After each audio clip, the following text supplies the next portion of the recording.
കൃത്യമായും വ്യക്തമായും മറുപടി പറഞ്ഞിട്ടുണ്ട്. നമുക്ക് കേരളീയർക്കും ലോക മലയാളികൾക്കാകെയും ഏറ്റവും അധികം അപമാനം ഉണ്ടാക്കുന്ന വിധത്തിലുള്ള സംഭവങ്ങളാണ് ഓരോ ദിവസവും ഉണ്ടായിക്കൊണ്ടേയിരിക്കുന്നത്. ഇപ്പോൾ ഈ രാഹുലിൻ്റെ വിഷയത്തിൽ തന്നെ ആദ്യം പ്രതികരിച്ച പെൺകുട്ടിയല്ല പിന്നീട് വന്നിട്ടുള്ളത്. പിന്നീട് വന്ന പെൺകുട്ടി തുടരെ അവൾക്കുണ്ടായിട്ടുള്ള മനോവ്യഥ കൃത്യമായിട്ട് ശക്തമായി പ്രതികരിക്കുന്ന വിധത്തിലുള്ള ഫോൺ സംഭാഷണങ്ങളും അതിനോട് രാഹുൽ പറയുന്ന കാര്യങ്ങളും കൃത്യമായിട്ട് കൊടുത്തിട്ടുണ്ട്. ഇപ്പോൾ ആ കുട്ടി പരാതിയായിട്ട് വന്നിട്ടില്ല എന്നുള്ളത്, എന്തുകൊണ്ട് വന്നില്ല എന്നുള്ളതിനെ സംബന്ധിച്ച് അവളുടെ വാക്കുകളിൽ വ്യക്തമാണ്. കാരണം അവൾ അപമാനം സഹിക്കാതെ കേരളം വിട്ട് മറ്റൊരു സ്റ്റേറ്റിലേക്ക് പോവുകയാണ് ഉണ്ടായിട്ടുള്ളത്. അതിനർത്ഥം അവൾ ഗർഭിണിയാണ് എന്നാണ്.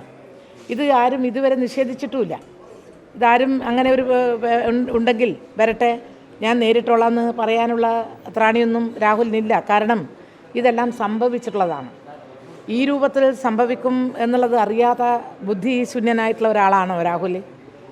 ഇങ്ങനെ നിരവധി പെൺകുട്ടികളെ സ്നേഹം നടിച്ച് വഞ്ചിച്ച് എന്നിട്ട് ഗർഭിണിയായപ്പോൾ ആ ഗർഭം മലസിപ്പിക്കുന്നതാണ് നല്ലത്, അത് നിനക്കും നല്ലതാണ് എനിക്കും നല്ലതാണെന്ന രീതിയിൽ പറയുന്ന ഒരു രീതിയിലേക്ക് ഉള്ള ഒരു കാട്ടാളത്തം നമുക്ക് കേരളത്തിൻ്റെ സംസ്കാരത്തിന് യോജിച്ചതാണോ? അല്ലല്ലോ. അങ്ങനെ ഒരിക്കലും പറയാൻ പാടില്ലല്ലോ. ഈ ചെറുപ്പക്കാരനിൽ നിന്ന് ഇതൊന്നും അല്ലല്ലോ കേരളീയ സമൂഹം പ്രതീക്ഷിച്ചത്.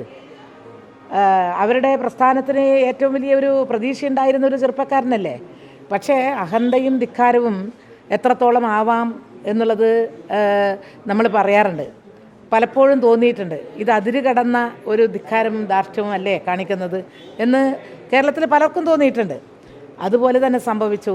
ഏത് തരത്തിലും പെൺകുട്ടികളെയെല്ലാം വളരെ മോശമായിട്ട് കാണുകയും അവരെ ഉപയോഗപ്പെടുത്തുകയും എന്നിട്ട് വലിച്ചെറിയുകയും ചെയ്യുന്ന ആ മനോഭാവത്തിൻ്റെ ഒരു ഉടമയാണ് ഈ ചെറുപ്പക്കാരൻ. അതൊരു വൈകൃതവുമാണ്, അതൊരു ക്രൂരതയുമാണ്, ക്രിമിനലിസവുമാണ്, എല്ലാമാണ്. ഞാൻ പറഞ്ഞു, മുകേഷ് മാത്രമല്ല, മുകേഷിനെ സംബന്ധിച്ച് ഞങ്ങൾ വ്യക്തമായിട്ട് പറഞ്ഞിട്ടുണ്ട്. ഞങ്ങൾക്ക് ഈ ഇപ്പോൾ ഇതിനെ ന്യായീകരിക്കാനൊന്നും അത് നമ്മൾ തയ്യാറല്ല. കുറ്റവാളികൾ ആരായാലും ശിക്ഷിക്കപ്പെടണമെന്നുള്ള അഭിപ്രായമാണ് ഞങ്ങൾക്കുള്ളത്.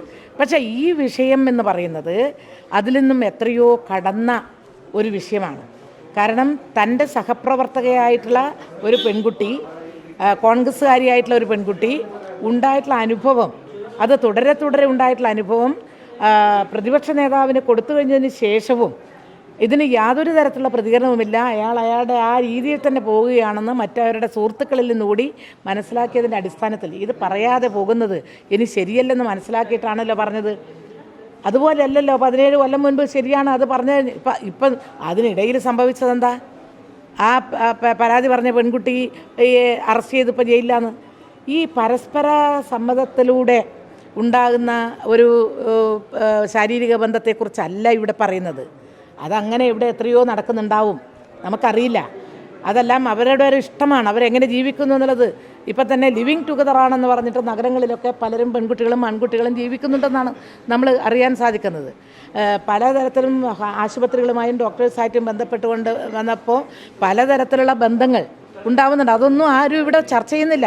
ഇവിടെ വളരെ ഉത്തരവാദപ്പെട്ട ഒരു പൊതുപ്രവർത്തകൻ, സ്ത്രീകളെ സംരക്ഷിക്കാൻ ബാധ്യതയുള്ള ഒരു പൊതുപ്രവർത്തകൻ, രാഷ്ട്രീയ നേതാവ്, യൂത്ത് കോൺഗ്രസിൻ്റെ പ്രസിഡന്റ്, അതിലെല്ലാം ഉപരി MLA, അങ്ങനെയുള്ള ഒരു നേതാവിൽ നിന്ന് പ്രതീക്ഷിക്കുന്ന നിലപാടോ പെരുമാറ്റമോ അല്ല ഉണ്ടായത് എന്നൊരു പെൺകുട്ടി തുടങ്ങുകയും അതിനെ തുടർന്ന് മറ്റൊരു പെൺകുട്ടി ഇപ്പം എല്ലാ ചാനലുകളിലൂടെയും വന്നിട്ടുള്ളത് എന്താ?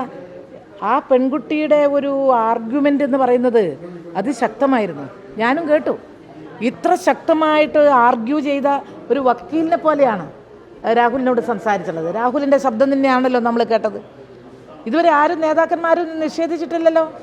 ഇങ്ങനെയൊരു സംഭവം എൻ്റെ മാധ്യമ സുഹൃത്തുക്കളോട് ഞാൻ ചോദിക്കട്ടെ, ഈ കേരളത്തിൽ നിങ്ങളിപ്പോൾ ചെറുപ്പക്കാരാണ്, ഇതിന് ഇപ്പോഴോ മുൻപോ എപ്പോഴെങ്കിലും ഉണ്ടായിട്ടുണ്ടോ ഇങ്ങനൊരു സംഭവം? ഉണ്ടായതായി അറിയില്ല. ഇപ്പോൾ അവസാനം വന്നത് ഗർഭഛിദ്രം നടത്താൻ പ്രേരിപ്പിച്ചു, ഇല്ലെങ്കിൽ നിന്നെ കൊല്ലാൻ എനിക്ക് അത്രയൊന്നും സമയം വേണ്ട എന്ന് വരെയുള്ള വാക്കുകൾ ശരിയാണെങ്കിൽ എത്രമാത്രം ക്രൂരതയാണ്, പൈശാചികമായിട്ടുള്ള സംഭവമാണ്. ഇതിൽ കേസെടുക്കുക എന്നുള്ളത് തന്നെ വനിതാ കമ്മീഷൻ ഇടപെട്ടിട്ടുണ്ട്. കേരള സംസ്ഥാനത്തിലെ വനിതാ കമ്മീഷൻ്റെ ചെയർപേഴ്സൻ്റെ സ്റ്റേറ്റ്മെൻറ്റ് വന്നു. ബാലാവകാശ കമ്മീഷൻ ഇടപെട്ടിട്ടുണ്ട്. തീർച്ചയായിട്ടും നടപടി വളരെ പ്രധാനമായിട്ടുണ്ടാവും എന്നുള്ളത് യാതൊരു സംശയവുമില്ല. പക്ഷേ പ്രതിപക്ഷ നേതാവിൻ്റെയോ KPCCയുടെയോ ഭാഗത്ത് നിന്ന് അവർ സംരക്ഷകർ, ഇവിടെ നമ്മുടെ ബ്രിജ്ഭൂഷൺ ശരൺ സിംഗിനെ എങ്ങനെ BJP സംരക്ഷിക്കാൻ ശ്രമിച്ചുവോ അതുപോലെ തന്നെയാണ് അവിടെയും ഇപ്പോൾ നടക്കുന്നത് എന്നുള്ളതിന്. ഇപ്പോൾ ഷാഫി പറമ്പിലിനെ പറ്റി ഞാൻ ഇന്നലെ പറഞ്ഞു, അവസാനം വന്ന് പ്രതികരിക്കുമ്പോൾ ആദ്യം റോഡിനെ കുറിച്ചാണ് സംസാരിക്കുന്നത്. ഏറ്റവും പ്രധാനം റോഡാണ് എന്നുള്ള മട്ടിലാണ് സംസാരിച്ചത്. ഞാൻ കേട്ടു. അത് ഷാഫി പറമ്പിൽ നിന്നും ഇതൊന്നും അല്ല സമൂഹം പ്രതീക്ഷിച്ചത്. അപ്പോൾ സ്ഥിതി ഉള്ളിൻ്റെ ഉള്ളിൽ അവരുടെ എല്ലാം ഈ ഉള്ളിൽ കിടക്കുന്നത് മറ്റെന്തോ ആണ്. ഈ പരാതി പറഞ്ഞു കഴിഞ്ഞു. പരാതി നമ്മൾ സൈബർ കേസ് എങ്ങനെ എടുക്കുന്നത്?